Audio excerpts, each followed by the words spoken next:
뭐 요즘 5층짜리 문제 나오는 유형 같은 것들을 지난번에 말씀을 드린 적이 있고 또 몇 번 말씀드리긴 했습니다만 뭐 간략하게 다시 한번 또 말씀드리고 이제 앞으로의 추세라든가 이런 것들을 한번 좀 같이 생각을 해볼 필요가 있다라고 생각이 듭니다. 저희가 관세율표 문제가 이번만 그런 건 아니었어요. 지금 그 교재를 보면은요, 노트를 보면 예전부터 문제를 쭉 실어놨습니다. 그래서 앞쪽에 보면 각 부별 기출문제, 뭐 분석은 아니죠. 문제만 실어놨으니까. 그러니까 4페이지 보면은 실어놨어요. 그래서 80년도 이후의 문제들을 쭉 실어놨습니다. 현재 2020년 올해 문제까지 전부 다 실어놨는데요. 이제 그 연도별로 비교해 보시면은 대충 감은 잡으실 것 같아요. 이게 문제가 그동안 어떻게 좀 변화해 왔는지에 대한 부분인데,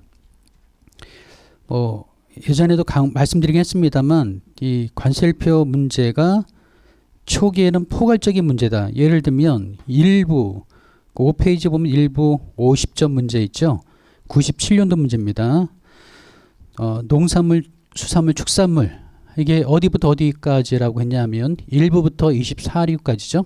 그래서 식품과 관련되어 있는 농수산 식품에 대한 분류 체계를 묻는 문제다. 그래서 1류부터 24류까지 분류되는 품목과 제외되는 품목을 묻는 그런 문제. 이게 초기는 아닙니다만 초기야 뭐 그 80년대 문제, 즉 통치 개론 쪽에서 많이 나왔었죠. 예. 저희가 88년도에 HS가 발효되고 나서 80년대 후반, 90년대 중반까지는 주로 나오는 문제가 통칙, 그리고 HS의 구조, 예, 그리고 뭐 그런 내용들. 그래서 예를 들면 그 통칙 개론에 보면은 90년대 문제를 보세요. 50짜리 문제. 7번에 보시면 91년도 문제 HS 구조, 2012년도 문제, 2016년도 문제. 이건 가장 최근 아닙니다만 그래도 그나마 오래되지 않은 문제 유형이거든요. 통칙의 문제라든가 HS 구조 문제라든가 좀 포괄적인 문제. 또 한 문제 보면은 7부를 보세요. 9페이지 보면 98년도 문제입니다. 그리고 2000년도 문제. 그래서 98년도는 고무와 그 제품 상당히 포괄적인 문제죠. 어딜 묻는 거냐면 46겠죠. 예, 46. 그리고 또 조금 더 확대되게 본다면 46뿐만 아니라 관세율표상이라고 되어 있기 때문에 관세율표 46 이외에도 고무가 어디에 분류되는지, 어디가 또 있었죠? 39류 실리콘 고무, 우레탄 고무, 수지 말씀드렸죠. 그런 품목뿐만 아니라 또 11부에 보면은 고무를 피복, 도포, 피복한 방직용 섬유직물들이 그게 어디로 가느냐? 56류, 59류로 갑니다. 그래서 11부의 관계성을 묻는 문제. 물론 이런 것들이 그 류에 제외되는 품목에 간단하게 주로 주일, 주 이런 쪽이 많이 나오지 않습니까? 제외 품목에 많이 나와 있죠. 그래서 그것과 관련된 조금 추가적인 설명을 하는 그런 약간 포괄적인 문제가 주요 어떤 문제 유형이었습니다. 그러다가 그 밑에 7부에 보시면 2000년도 문제가요. 이때부터 제 기억엔 이때가 처음이었던 것 같아요. 2000년도에 보면 항목이 주어지기 시작했어요. 항목이 주어졌는데 세 가지가 주어졌죠. 플라스틱 정유와 종류, 품목분류 체계, 품목분류 기준이라 되어 있는데 플라스틱의 정의는 요거는 주규정에도 나와 있죠.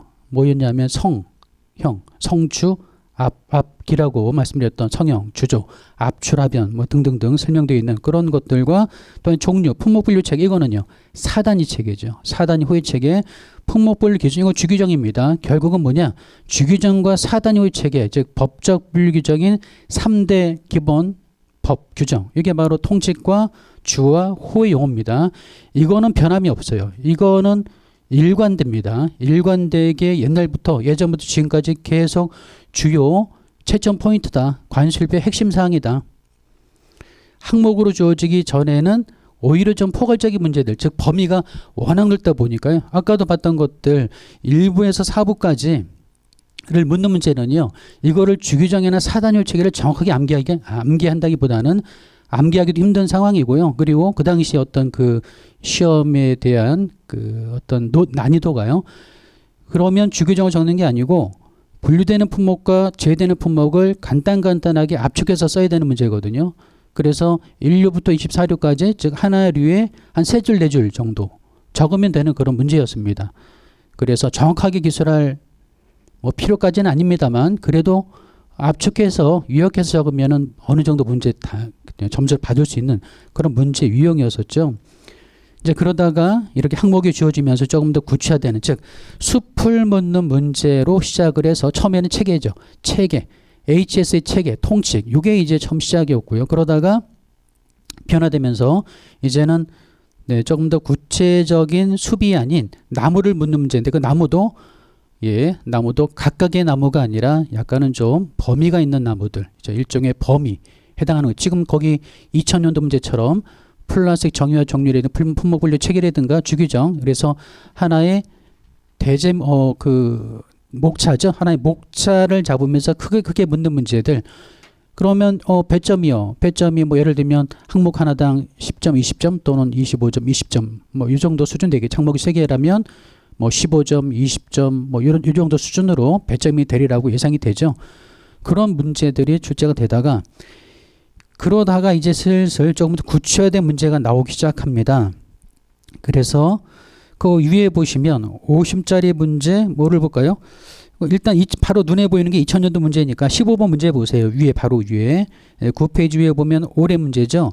요건 10점짜리 문제 38류 품목분류 답하시오. 10점짜리 문제도 이제는 항목으로 지어진다. 항목으로. 네.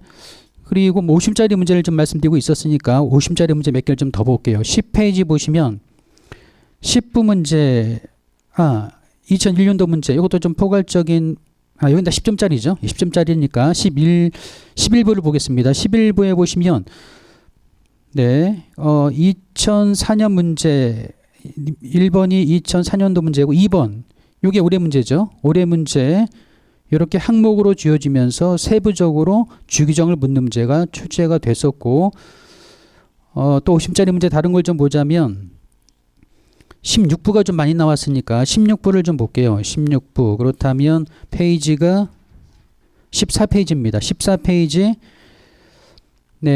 87년도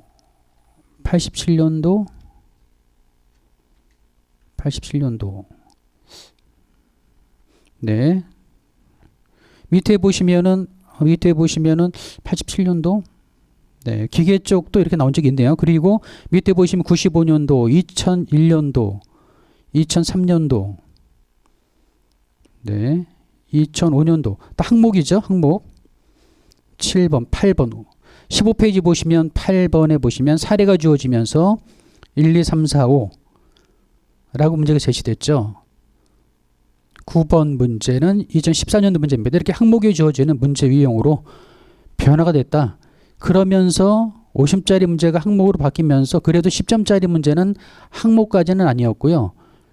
그런데 이렇게 항목으로 주어지다 보니까 이제는 10점마저도 항목으로 주어지는 그래서 항목이 아까도 봤습니다만 10점 문제 항목이 3개, 4개 이렇게 주어지는 문제가 최근 문제 유형이죠. 그래서 물론 나오는 문제들도 주규정과 호의 체계 그리고 해설서라고 했습니다.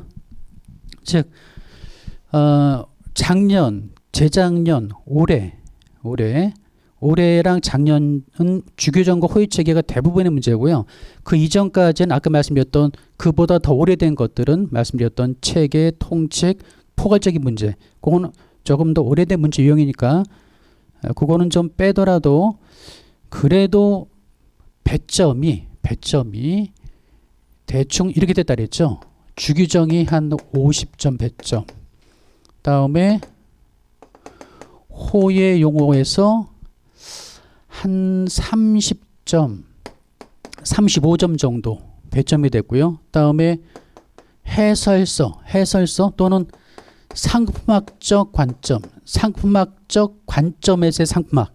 그래서 판례의 상품이다. 그러니까 상품에 대한 구체적인 지식, 상식을 묻는 문제. 이런 것들이 한 15점에서 20점 적으면은 10점, 10점에서 25점 정도, 뭐 요 정도 나왔던 것 같아요. 요 정도 수준에.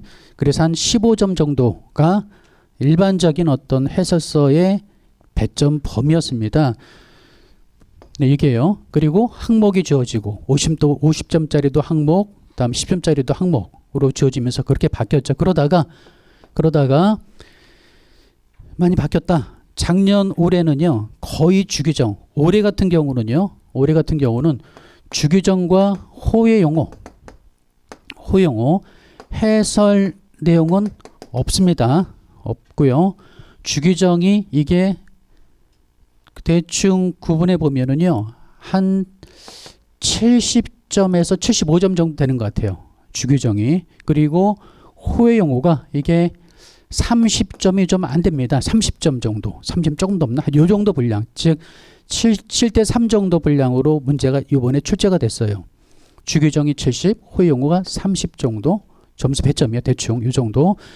그래서 예전에 포괄적인 문제가 나오다가 점점 폭이 좁아지는 느낌이 있습니다.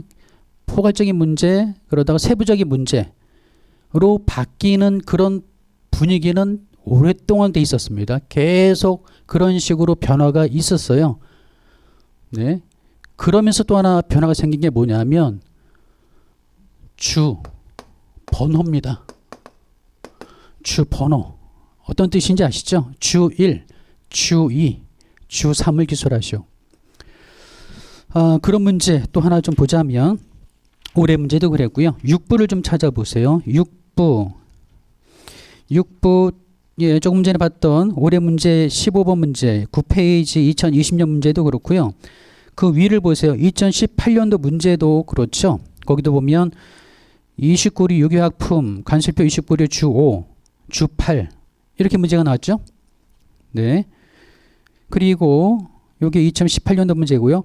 다음에 50점 문제 중에 8페이지 6부 거기 보시면 2013년도도 6부의 분류 특성, 다음에 6부 주 1, 2, 3, 28류 주일, 29류 주일 이렇게 나왔죠. 아마 요쯤이 시작이 된 것 같아요. 2013년도 금방 요때부터 힌트가 주어지지 않고요. 그냥 주 번호만 제시되는 문제가 아주 단순한 문제가 나오기 시작했습니다. 그래서 힌트가 없이 오로지 주 번호만 주어지는 문제. 이런 문제가 계속 나오고 있는 추세예요. 그리고 또 계속 협의를 내다 보니까 주번호가 주어지고 그리고 또 하나는 예전에도 말씀드렸죠. 제가 오랫동안 이 문제 나온 거를 살펴보면서 매년 나올 때마다 느끼는 어떤 느낌이요. 뭔가 출제하시는 분들이 굉장히 논란 같은 것들을 피하고 싶어 한다는 느낌이라 그럴까요?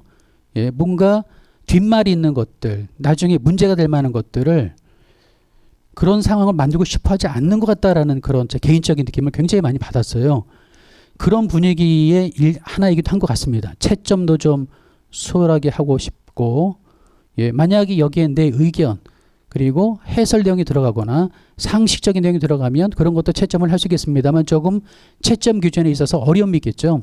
하지만 사단위 회용어 다음에 주규정을 적어라 했을 때 이거는 뭐 그대로 눈에 보이죠.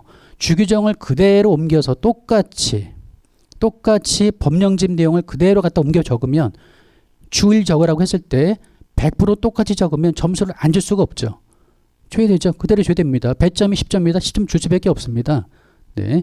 예전에는 주규정을 적으라고 문제가 나오지는 그렇게 나온 게 아니고요. 분류 규정 이런 식으로 주규정이라는 표현을 쓴 게 아니고 분류 규정, 분류 방법, 분류 요령 그러니까 이런 식의 표현을 많이 썼거든요. 이런 식의 표현을 쓰면서 이게 바로 주규정을 묻는 문제입니다. 경우에 따라서 호의 체계를 묻는 문제이기도 하고요. 이런 문제가 나오다 보면 나름대로 개요, 서, 의 부분 앞쪽이 시작할 때 서를 적지 않습니까? 50점짜리 문제 적을 때 간혹 10점짜리 문제 적을 때도 그렇게 쓰는 경우도 있고요.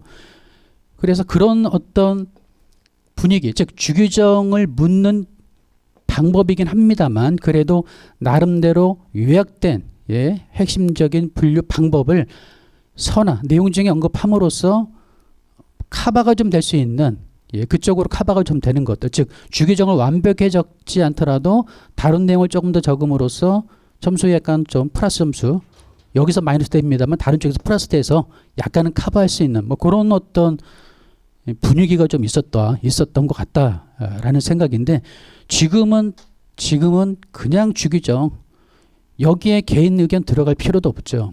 그냥 주규정 갖다 적으면 되거든요. 호의 체계도 그렇습니다. 호의 용어, 올해 문제에도 그런 게 있었죠. 호의 용어, 아까 말씀드린 것처럼 배점이 30점 정도 됐다고 했는데, 그런 문제 중에 하나를 좀 보자면, 네, 올해 문제 중에 네, 6페이지 보시면 4번 문제, 6페이지 상단에 보시면 구리육 커피차 마트 향신료 2020년 올해 문제죠. 물음 1번, 물음 2번을 보세요. 4부터 10까지 사단위 용어를 기술하시오. 호의 용어 적는 거죠. 즉 법령집에 나오는 사단위, 즉 법령집이라는 표현은 이제 저희가 편의상 말씀드린 거고, 관세 율표에 나오는 사단위 호의 용어 적으란 얘기죠. 그걸 그대로 똑같이 적으면 배점 받을 수 있다는 뜻입니다. 배점 7점이죠. 그런데 호의 용어 똑같이 그대로 옮겨 적기 쉽지가 않죠. 예, 거기는 품목도 많을 뿐더러 가로 하나 있는 그런 어떤 표현들, 이런 것까지 암기하는 게 쉽지가 않거든요.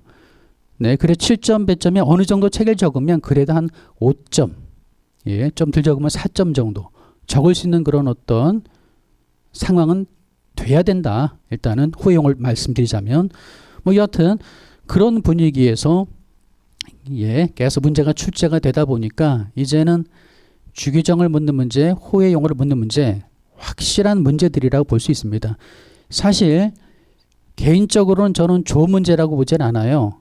좋은 문제는 이런 것들이 좋은 것 같습니다. 관세사로서 일하기 위한 어떤 기본적인 지식 또는 관련된 주규정을 묻는 문제라면, 예를 들면 11페이지 보세요. 11페이지 보시면 15번 문제 있죠. 그림, 현품 모양 주어지고 관련된 주규정을 들어서 호를 맞힌다든가 이런 문제, 또는 16분 문제인데요. 16분 문제 15페이지 보세요. 8번에 보시면 품명, 사례가 나옵니다. 품명이 나오고, 이거 핸드폰 관련한 문제지 않습니까? 즉 복합기계, 다기능기계의 사례거든요.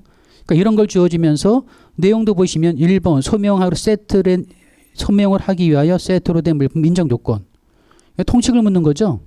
그리고 2번 다기능 복합기계, 이거는 주규정 묻는 문제고요. 16부 주 3. 네. 그리고 동그라미 3번 케이스 포장재료, 이거는 통칙 5죠. 통칙 5. 그러니까 이런 식으로 주규정과 통칙과 사례까지 엮어서 내는 문제, 저는 이게 적절한 문제 방법이라고 보이거든요. 이렇게 낸다 보는데, 이렇게 나오면 적절하다고 보이는데, 그런데 분위기는 말씀드린 것처럼 좀 복잡하고 채점하는 데 있어서의 오류 또는 차이점, 이런 것들 좀 객관적인 수치화를 하기 힘든 이런 상황 때문에 그런 객관적으로 보여주기 위한 문제를 계속 선호하는 그런 느낌을 좀 굉장히 많이 받았다. 올해 문제도 그렇고요. 올해는 또 다른 상황이 좀 있긴 있었죠. 그런 여러 가지 이유로 갈수록 더 심해지지 않을까 싶습니다. 물론 이게 어떤 시점에는 또 어떻게 바뀔지는 모르겠어요. 그리고 또 관세사가 주로 하는 일 중, 뭐 주로는 아닐지라도 통관 관련해서 또는 저희가 행정쟁송, 그 심판 청구 같은 거 할 수 있지 않습니까? 이의신청, 품목 분류에 대한 이의신청, 심사 청구, 심판 청구라든가, 또는 저희가 자주 하는 일 중에 하나가 사전에 시 요청이라고 말씀드렸죠.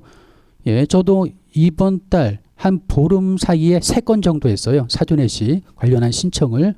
그러니까 이런 것들이 실제 필요한 저희의 업무거든요. 그런 기술 방식이 바로 사례를 통한 접근 방식입니다. 사례가 주어지면서 물품에 대한 설명이 나오고, 이게 어떻게 분류되는지, 어떻게 결정되는지, 그런 것들을 통칙과 주규정, 호용을 들어서 판단하고, 예, 결론을 내야 되는 그런 상황. 물론 사전에 시는 관세 청약을 요청하긴 하겠습니다만, 그런 것들은 애매한 경우, 기존에 사례 나온 것들 확실한 거 있지 않습니까? 명확한 것들, 그런 것, 애매하지 않은 것들, 이런 핸드폰 같은 것들, 이런 것들은 낼만 해요. 그래서 그런 사례를 들어서 조금 더 이렇게 조금은 생각할 수 있는 여지를 주는 게 좋지 않나라는 생각이 드는데 또 그렇게 나올 수도 있습니다만 지금까지 분위기가 계속 몰고 있는 그런 좀 모양새가 보인다. 주규정, 호의 용어 위주로 보시는 것처럼 주규정 70점, 호의 용어 30점이라고 말씀드렸죠. 그러면 뭘 해야 되느냐? 주규정, 호의 용어, 사단위 호의 체계를 하셔야 되죠. 그리고 방법은요. 이것도 계속 말씀드렸습니다만 주규정이 배점이 많이 된다. 주규정이 예전에도요. 50점 이상이라고 했어요. 예전에도 50점 이상 배점이 됐고 지금은 더 배점이 많아졌습니다. 또 여러분이 시험 보시기도 아마도 주규정의 배점이 많이 될 것 같아요. 그렇다면 배점이 30, 70점이라면 어디에 좀 더 신경 써야 되죠? 당연히 주규정입니다. 주규정에 시간을 많이 투자하시고 되도록이면 이 내용을 정확하게 기술할 수 있도록 노력하실 필요가 있다. 예전처럼 분류 규정을 기술하시오. 분류 요령 이런 문제가 아니라 명확하게 논란을 피하고자 확실하게 하고자 주번호를 그냥 아예 달아버리지 않습니까? 28류 주일, 25류 주일 이렇게 문제가 나와요. 그것만 적으면 돼요. 그것만 적으면 확실한 답안에 대한 배점을 받을 수가 있죠. 그래서 여하튼 우리 현실에 맞게끔 접근하고 공부하셔야 된다. 물론 이렇게 해야 됩니다만 그래도 만약을 대비를 해야 되죠. 만약. 그래서 약간은 실무적인 부분도 저희가 나중에 모의고사 하게 되면 조금 다루긴 하겠습니다만 또 저희가 연습을 하긴 하겠습니다만 그런 것들도 하긴 해야 되겠습니다만 기본 어떤 뼈대는 기본적인 공부의 방향은 주규정에다 두시는 게 맞다라고 생각이 들어요. 그래서 주규정을 어떻게 최대한 정확하게 주 1번 적어라. 주 1번 똑같이 법령집 나오는 거 그대로 똑같이 적으면 그러면 배점 다 받겠죠. 네, 고득점 받을 수 있다는 뜻입니다. 그래서 문제 유형이 또 약간은 다른 방식으로 나올지는 모르겠습니다만 흐름으로 보자면 주규정이 계속 강조될 분위기고 뭔가 명확한 답안을 요구하고 또 명확하게 써야 되는 상황이라면 그렇다면 주규정과 호용어 즉 계속 강조드린 세계 법적 분류 규정 3대 법적 규정이 통칙과 주와 호용어라 그랬죠. 그런데 통칙은 50짜리 나올 수도 있습니다. 그거 자체로 그건 별도로 해서 또 요약 정리 또 암기를 해야 되겠습니다만 주규정이 또 워낙 양이 많지 않습니까? 그러니까 주규정에 조금 더 중심을 주시고 사단위호도 하셔야 된다. 사단위호도 이것도 법이다 그랬죠. 법. 호의 용어에 따라 분류하지 않습니까? 통칙일의 규정이 바로 그거죠. 통칙일이 뭐냐? 주규정과 호의 용어에 따라 분류하면 됩니다. 그 호의 용어가 바로 법이다. 그러니까 법 규정을 적는 문제. 그러니까 이런 문제가 출제가 앞으로도 배점이 많이 될 것 같다라는 생각 가지시고 주규정과 호의 체계에 조금 더 신경을 쓰시고 지금까지 공부하신 것들 뭐 내용은 이해하거나 또 나름대로 풀어서 쓸 수 있는 정도는 되시는 분들이 있으실 거예요. 그런데 그것도 다듬어야 된다. 그래서 어떤 분들은 주규정 뭐 예를 들면 육보주 3의 규정이 좀 분량이 좀 되죠. 이거를 정확하게 적은 분들은 10점 배점 됐다면 10점 주겠습니다만 이거를 내용은 틀리지 않더라도 압축해서 요약해서 즉 10줄짜리 문장인데 5줄만 적었습니다. 그렇다는 얘기는 내용이 빠졌다는 얘기잖아요. 틀린 얘기는 아닙니다만 주 3을 기술하라고 돼 있어요. 그런데 주 3을 기술한 게 맞긴 맞습니다만 압축해서 적었지 않습니까? 그럼 10점 배점에 7점 나오겠죠? 그러니까 10점 못 받는다는 얘기예요. 그게 바로 이제 점수의 차이가 이게 누적이 돼서 점수 차이가 벌어질 수 있다. 그렇다면 정확하게 암기하는 것들을 좀 신경을 쓰셔야 된다. 물론 계속 이것도 강조드린 얘기입니다만 처음부터는 힘들다고 했어요. 여러분들 지금 꾸준하게 공부하셨으니까 몇 번 여러 번 반복하셨을 것 같습니다. 나름대로 주 번호와 내용도 좀 연계해서 기억할 수 있는 그런 연습이 조금 더 필요하겠습니다만 그 주규정과 연계해서 좀 더 정확하게 적는 뭐 하여튼 그런 습관 뭐 연습을 하더라도 처음부터 하면 힘들다 그랬죠. 처음부터 명확하게 완벽하게 하는 건 한계가 있다. 힘들다. 그래서 계속 말씀드렸었죠. 일단 뼈대를 먼저 하셔라. 뼈대를 먼저 하시고 그래도 아까 말씀드린 것처럼 그대로 다 10줄짜리를 그대로 10줄짜리 그대로 적으면 10점입니다만 처음부터 10점 받기 위한 공부를 하다 보면 힘들다고 했지 않습니까? 예, 그래서 하다 보면 네, 요게 다 머릿속 기억하기 힘들고 주기정이 워낙 많다 보니까 앞에서 하다 보면은 지친다 그랬죠. 그래서 일단은 7점, 6점 정도, 6.7점 정도 받을 생각하고 10점 만점에 그렇게 주기정을 정리하고 계속 반복하면서 다듬고 정확하게 그런 순서가 맞다. 처음부터 10점 맞을 생각하지 마시고 처음에는 6점, 7점 받을 생각하시고 주 번호와 주의 내용을 연계해서 기억해 두시고 반복 통해서 다듬고 정확하게 쓸 수 있도록 그렇게 좀 연습도 공부를 하실 필요가 있다.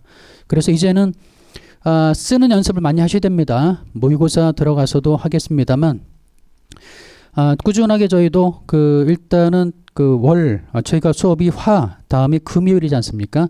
화요일은 이제 어떤 전체적인 흐름 또는 거기 나와 있는 내용들 이제 노트를 통해서 노트 중심으로 쭉 한번 볼 거고요. 보면서 또 간혹 앞에 보면 50짜리 주로 지금 저희가 보고 있는 거는 50점 위주로 교재가 노트가 정리가 돼 있어요. 그래서 앞부분에 보면 50짜리가 체계가 잡혀 있고요. 좀 빈 공간이 남아 있습니다. 그래서 그런데 들어갈 핵심되는 단어 같은 것들 좀 그 주번호와 함께 연계해서 끄집어서 좀 적을 수 있도록 그런 좀 훈련을 좀 하고요. 다음에 이제 뒤에 가면은 저희 경시대 문제도 실어놨어요. 2020년까지 한번 시간 되실 때 저도 가끔 볼만한 문제 있으면 또 같이 살펴보겠습니다. 그래서 그 문제도 좀 다뤄보시면서 이해도를 좀 높이시는 것도 좋을 것 같아요.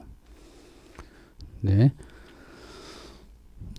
그래서 여하튼 저희 관실표 공부하실 때 주규정에 대해서 좀 더 신경 쓰시길 바란다는 걸 강조 다시 한번 드리고요.